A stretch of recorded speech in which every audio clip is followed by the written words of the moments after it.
All right, hello everybody. I was inspired by Mike Ross's recent post about his most valuable toys to do something about mine.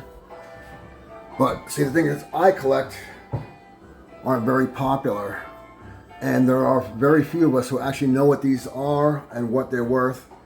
I don't really like talking about dollar value because it's almost like I'm showing off and I'm not. I mean, I do love these toys. I know that some of them are expensive, and it's taken me many years to get to this point where I own this many rare toys. Over the years, I mean, I started out when I was actually in my 20s doing this, and I lucked out on some of these. Others I paid a high amount for. So let's just go through these with no monetary value on them. This is a Marusan Garamon. This is a really rare toy, 1966, okay? This is in very good condition. The face is really good. You're not going to find toys that are this old in this kind of condition. This particular color variation is very valuable. See, the tail is intact. If you're a vintage collector, what you're really looking for, besides a good paint job and everything like that, you don't want any type of writing on the feet. It was very common for kids in Japan back in that time period to put writing on the feet. Now, out of all the toys I own on this table, let me see, does Megalon have writing on the feet? No, it does not. Okay. I know which one does. Here we go. This is a Marusan, also from the 60s. This has writing on the feet. This was once in the collection of Scott Horton, who had passed away. And I had seen this in a book many years ago when I first started collecting. And then I seen Scott have it in his hands at AFFE, Asian Fantasy Film Expo, back in New Jersey. I never thought in a million years that I would ever own this figure. It's super rare. This is referred to as the cream belly Gorosaurus. I'm not really sure, but it's kind of, if you could tell from this, sort of like got a metallic spray to it. It's green or bluish, depending on which definition of green or blue, but it's definitely green. I'm putting this guy to the side over here.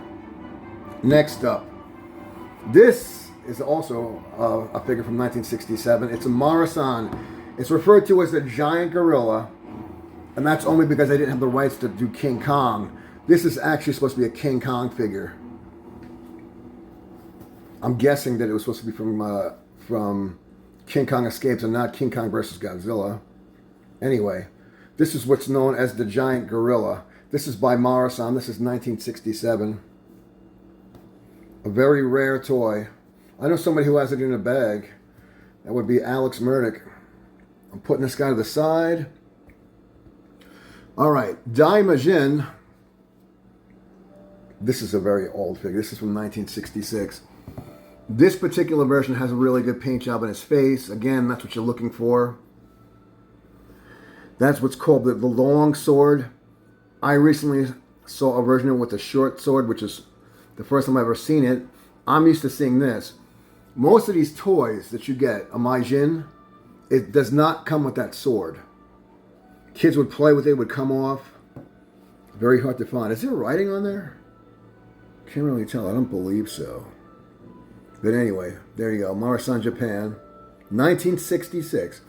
One of my favorite movie series. I can put this guy to the side right now. Next up, this is the light blue Mechanicon. Now I've seen several different color variations of this guy. This is the light blue Mechanicon. The standard is a darker blue. The vinyl, you can see, is more like a grayish color. See the Bullmark symbol there? Whoops. There we go. Bullmark. Bullmark took over the rights to kaiju like Godzilla and other series when Bullmark went bankrupt. I mean, when Marusan went bankrupt. This guy's in pretty damn good shape. I mean, for a toy that's that old, in fact, it's older than me, sculpt ain't that bad now, is it? All right, moving right along. I'm going to have to explain the Hawaiians eventually, so I'll get to it. Here we have the light Ghidorah. This one has a lot of paint on it. I've had this guy for a little bit over 10 years now. I won this in a Yahoo Japan auction. One of my favorite figures. I was looking for this one for years. I actually had another one that was featured in Sean's book that used to belong to Scott, but the paint was okay. The paint on this one is very, very good. It's very rare to find something with this type of paint on it. Really cool blue color. Now, another thing that's common in Ghidorah is having cracks in the bottom of it. This one does not have any cracks in the bottom. It's in pretty damn good shape for a toy, but it's from the 70s. So let's get into some really rare shit now. Hold on. All right. This is a Marusan. It's the pink Ghidorah. Some people will say it's red, but I think it's more like pink. This is a really rare figure. And now, this guy has got some silver on the face. The paint is really good on this guy. There is no writing on the feet. There's the Marusan stamp. Does it have a date on it? No, it does not. This paint variation is very hard to find. You can't really tell, can you? But there's silver on here. It's hard to believe that this toy is older than I am. I wanted this toy for a long time. I had lost at least one, if not two, auctions. And I finally got this. This guy I've had, let me think, probably have this guy for like 7 or 8 years now. Here's a figure I lucked out on. I got this from the late Rob Trotch. It was also once in the collection of Scott, I believe. This is a Hawaiian Gorosaurus. What makes it Hawaiian? It was painted differently. It was never released in Japan. It was released for the States. Most of these ended up in Hawaii. That's what they call it, the Hawaiian figure. But I was told that some of the Hawaiian figures ended up in Los Angeles. So here you have the Hawaiian Gorosaurus. This is a very rare figure. And like many of the Hawaiian figures, it has pink or flesh vinyl. This guy is in really good shape. One of my favorite figures, and it's a great sculpt. Considering this guy's from the 70s, we'll put him to the side. Another Hawaiian figure that I have in my collection is Megalon. Another figure I got from Rob, which was once in the collection of Scott. This is my Hawaiian Megalon. The standard Megalon is green, and it's actually rarer in this case than the Hawaiian Megalon. I've seen more of these guys than any standard Megalon. I don't own one. I would love to. But this is the Hawaiian Megalon. Really cool color. Pretty detailed. This was one of the last of the figures that Bullmark had made before they shut down operation. That's probably what makes him that rare. Let's keep going here. All right. I'm not sure if this is, without looking at a book, I'm not sure if this is 67 or if it's 66. It's Gulala, it's Marusan, and it does have some writing on the feet. I can't really tell what that says. Another figure I chased after for many, many years. I'm not familiar with that symbol that's on there. It might be even upside down.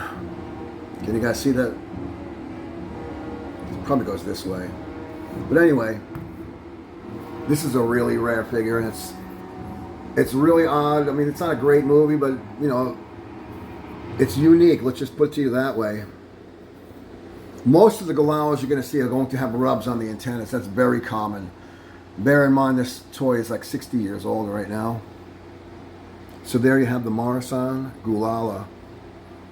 All right. So what is the favorite figure in my entire collection? It would be this Hawaiian Spray Bullmark Godzilla. Came out sometime in the 70s. This is really cool. I'm not really sure if you can see this, but it's got more of a metallic spray than a regular spray. There you have the Bullmark symbol. See it? This is the Hawaiian Spray Godzilla.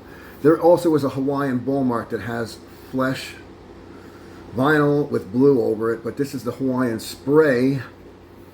And what's unique about this is it has gold fins.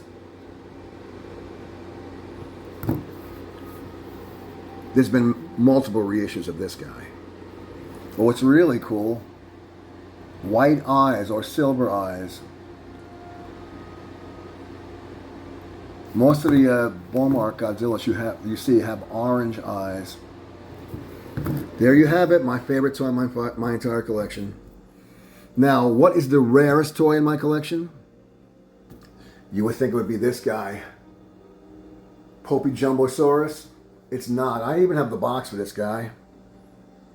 This is a rare toy, believe me. I mean, you're not going to find one of these that often, especially with the box, but here is the rarest toy. Now, I'm going to preface this by saying to you that rarity does not always mean valuable. For it to be valuable, there has to be a demand for it. Now, this Ghidorah is a Hawaiian Spray Ghidorah. Alone, I mean, it's rare. Is it super rare? No. But the fact that this thing is in its original header card, something you never see. In fact, I'm probably the only person in the entire United States who owns this. Who knows if actually anyone else has one of these that's in the bag with the header card. This is from the 70s. This is a Bullmark original. I lucked out on this. Check it out. Someone put a sticker on here when it was brand new. What a shame. Kind of ruined the header card, but you get the idea. Here's the back of the header card. They got Vanard on there with Godzilla. And there's the Bullmark symbol. What's really cool about this, and I've never opened this up, is it has a catalog in it. I'd love to one day open this up, but I mean, I don't know, I've had it for so many years. I've had this toy maybe 20 years, or close to 20 years. I got this from my friend James.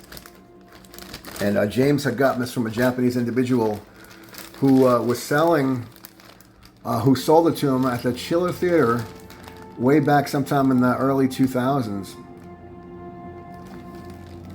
Guy had this in a bag. He also had a Hawaiian Godzilla in a bag, which I wasn't there to witness it, but it probably was this figure in a bag. He came back the next year, and Yuji from M1 got to him before he got back to our table. But either way, I mean, I love my toy. There's no sour grapes here. I also love this toy. Like I said, this is so rare you'll never see it. I mean, does that mean it's the most valuable or the most expensive toy in my collection? I don't think so. I mean, if I had to say what my most valuable toy was, price-wise, it would be this figure. But all the figures I've shown you today are very valuable. I mean, in private, if you want to ask me what the money value is, I'll tell you. I don't feel comfortable doing that in public. What's weird is, because a lot of people are unfamiliar with these toys, they don't understand the value and they can't even tell the difference between an original and a reissue. The lines get blurred. When people hear the word Bullmark, they might think of the newer figures like the reissues, but these are not reissues. These are originals that I've had in my collection. In some cases, I've had these for many, many years. All right, so the weird thing is, there are modern day toys that people won't even blink an eye at and say, oh yeah, I know that's in the $1,000 range. And this just happens to be one of those figures. I love it, don't get me wrong. But to me, you know, when I start thinking of like Bullmarks and Marusans, the rarities, those are the ones that should be more valuable. They probably aren't as valuable as this one. And, you know, to some people see this thing and they go crazy. I've had this guy probably for about 10 years now. It's a really cool set. This is a glow-in-the-dark figure. I love it. I love it. I love the maquette sculpt. You know, Toygraph makes some really cool toys, but given the choice, if someone gave me $2,000 to spend on toys, they would be these figures, my vintage. All right, if you guys have any questions, hit me up in the comments and I'll try to answer them as best I can. Thank you all for watching.